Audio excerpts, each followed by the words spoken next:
there. So I literally just came on to say I have put up 2 new podcasts, and it made me realize how much I actually enjoy doing them. So if there's anything at all that you want me to talk about, let me know, because the podcasts are mostly for you girls. That's why I do them. No one else really listens to them except you guys, and it's like, it's something good to just be able to replay over, because you can be meal prepping, you could be at the gym, you could be walking like I am right now, and you could just flick on a Ruby Ramble podcast, and it can just give you a boost in your step and make it feel like I'm literally just talking to you every single day. My coach is also my mentor. I pay ridiculous money to this guy, but because I'm always absorbing content of his throughout the week, I feel like I'm talking to him all the time, even though I probably talk to him like once a week, sometimes once a fortnight, unless there's something I really need to talk about, and it just feels good. So there's that. Something else I wanted to talk about is having faith in yourself and taking a step back every now and then to really reassess your lifestyle and your week ahead. Something that I really, really, really pride myself on, and because it has changed my life so much, and as much as sometimes it gives me a lot of guilt, because it just does. That's just the person I am, because I always feel like I need to be doing something hands-on with my work. But in doing this, it's given me so much more clarity, so much more time to become a better coach. And that can relate to you with being better at your work, being better at everything you want to achieve, and even being better with sticking to your food and being a better mom, whatever, is time blocking. So my phone for years has been on do not disturb mode from 9 p.m. now, because I really need to start sleeping by around 9 o'clock. From 9 p.m. until 11 a.m. because that's when I usually sit at my desk and do stuff. On some days it's set to 11:15, but that's the time block. Like, I choose when I want to open up apps to see if I have notifications. For the rest of the day, my phone's usually on silent, because I don't want to have like my phone buzzing or something. I never really have my phone on loud ever. It's usually on vibrate or silent, but I've started putting on silent pretty much all the time now, because I want to choose when I open up things. If I let my phone dictate what I do, then am I really in control of my life? Am I really in control of my life? And we have this with social media being as like, whew, as it is now. We have this like tendency to think we always need to be so responsive, so like on time to reply to something, but we don't. We really don't. Like, what happened before social media? Keep that in mind, because it's everything in the present moment. And if you listen to my last 2 podcasts, you'll even hear how important it is to stop procrastinating, how important your environment is. And it's not just the people that you surround yourself with, but it's also the people that you, like, the 4 or 5 people that you absorb most online content from. So choose wisely who you choose to follow, who you choose to read stuff up on, because it all matters. It is all so important.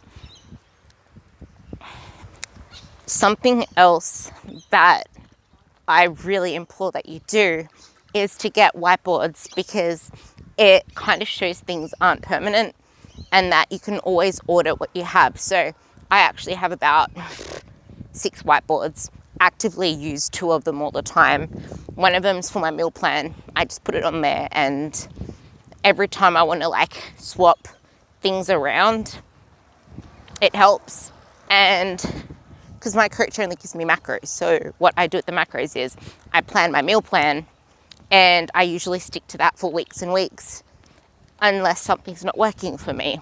So I've been eating the same food for like the past, I think, 3 months now without changing anything, except for when I went to Brisbane. I decided, okay, I'm going to put cereal back in my diet. Every other meal has stayed the same. I just swapped one meal out for the same macros as cereal, which worked because there's so much protein in Nutri-Grain and Wheat Bix. And anyway. So everything's been the same for weeks, and that's the best way to do things. Like, you want to keep things as consistent as possible. If I ever change my food again, everything will pretty much stay the same, except I'll just swap the cereal out for oats. Easy. But different macros, so I will probably have to change out another meal, but it's just showing you the power of being aware of everything that you do, and things aren't permanent. Like, that's what this is all about. And if you aren't sure, that's why I'm here. And I think most of you know now, my coach doesn't actually do check-ins. He just says, okay, these are your macros, and he sometimes messages me when he needs to and says, increase your carbs by this much now. He doesn't actually update it in the app, so I just have to adjust it myself. But that's the thing, like, things don't need to change unless they need to change. The more consistent things are, the better. Like, if things aren't broken, why do you need to change them? About 3 months ago was when he sent me a random message saying, increase your carbs by 50 grams. And that's it. So then I went into my thing, I adapted it, and it's been the same since. And that's the power of knowing that you're in control of everything that you do. Anyway, there's that. The other whiteboard is my schedule from the time I wake up to the time I go to sleep. Now, this is probably one of the most important things you'll do, because life changes, life happens, so you'll be able to rub things off here and there. But the one thing that stays consistent is when you work, for most of you anyway. The other two things that stay consistent and should stay consistent is your morning and night routine, unless you feel it's not working for you and you need to change it. So I have mine up. I have my morning routine blocked out. I don't like doing work then. If I do any work, it's usually programming people or researching or doing some type of study, because I have so much joy in programming and so much joy in researching. I don't like involving myself in conversation at that time, because I want my brain to feel good for my session. So if I'm really blunt in the morning to you, that's why, because that's my me time, and it's not selfish. It is not selfish. You need to remember that with yourselves. You need that me time in the morning. You need that me time. You don't owe anyone anything. That is your time to start the day. Like what happened before social media. That is your time, because you have all the time in the world to then give to other people, to then talk to other people, to then do all the chores that you need to do, because that's when all the distractions start to set in. You need that time in the morning, and that's why I also train in the morning. So I actually wake myself up really early so I can get this time in, because it's so important to me.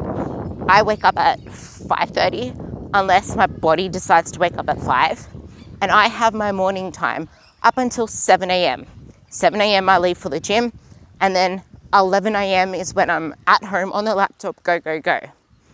And then you need to repeat that process at night.